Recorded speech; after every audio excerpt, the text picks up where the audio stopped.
প্রান্তিক খামারিদের বা আমাদের যারা 2-4টা গরু পালন করি তাদের একটা কমন সমস্যা হচ্ছে বকনা ডাকে আসতেছে না, বকনা গরম হচ্ছে না, কিংবা বকনা হিটে আসতেছে না।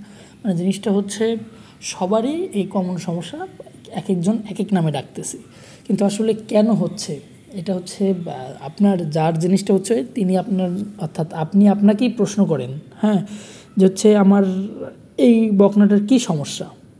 তো এক্ষেত্রে আমি আপনাকে কিছু ইনপুট দেই যেগুলো হচ্ছে আপনার এই প্রশ্ন করা এবং এই প্রশ্নের উত্তর বের করতে সহায়তা করবে।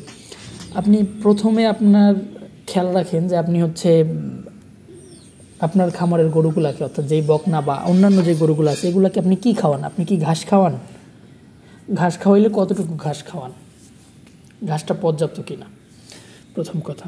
এই ঘাসের ক্ষেত্রেই কথাটা শেষ করে নেই, ঘাসে আপনি সার দেন কিনা, মানে সব ধরনের সার দিয়ে ঘাস চাষ করেন কিনা, অর্থাৎ সঠিক পুষ্টিমান সমৃদ্ধ ঘাস কিনা।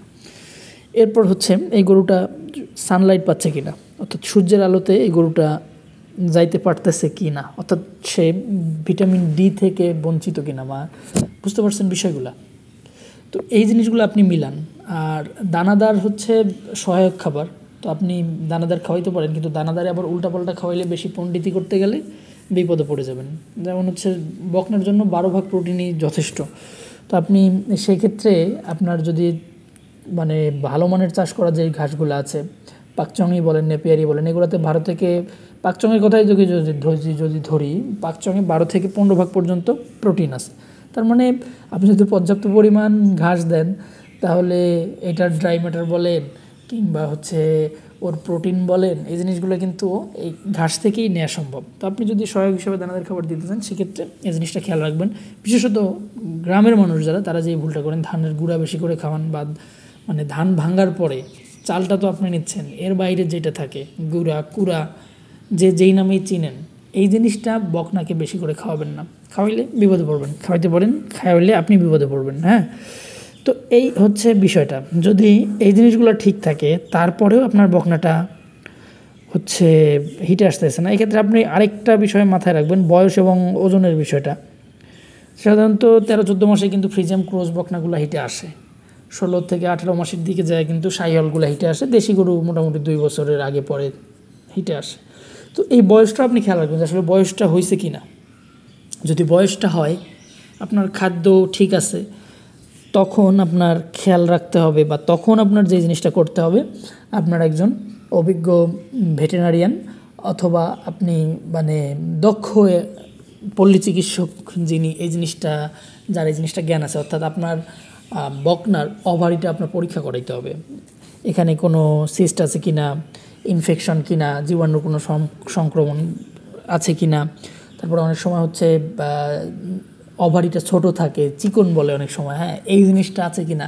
তো যদি এটা থাকে, এগুলোর প্রত্যেকটাই যেহেতু এগুলোর রোগ, ইনশাল্লাহ আপনি যদি এই রোগের চিকিৎসা করাইতে পারেন, পশুকে সুস্থ করাইতে পারেন, এরপরে সঠিক পরিমাণে সঠিক অর্থাৎ সুষম খাবারটা যদি দিতে পারেন, মানে আপনার দাদার বকনাগুলাও হিটে আসছে, সেগুলো গাভী হয়ে গেছে, আপনার বাবা চাচারগুলোও আসছে, আপনারটাও আসবে ইনশাল্লাহ। তো বিষয়টা হচ্ছে আপনার পশুটাকে রোগমুক্ত রাখতে হবে। যদি তার হচ্ছে প্রজননতন্ত্রের কোনো রোগ থাকে তাহলে তো হিটে আসবে না ভাই, স্বাভাবিক। এমনকি এই বকনাটা যদি কৃমিতে আক্রান্ত থাকে তাইলেও কিন্তু হিটে আসবে না, যদি হিটে আসেও আপনি সিমেন্ট দিলেও বীজ রাখবে না, বুঝতে পারছেন।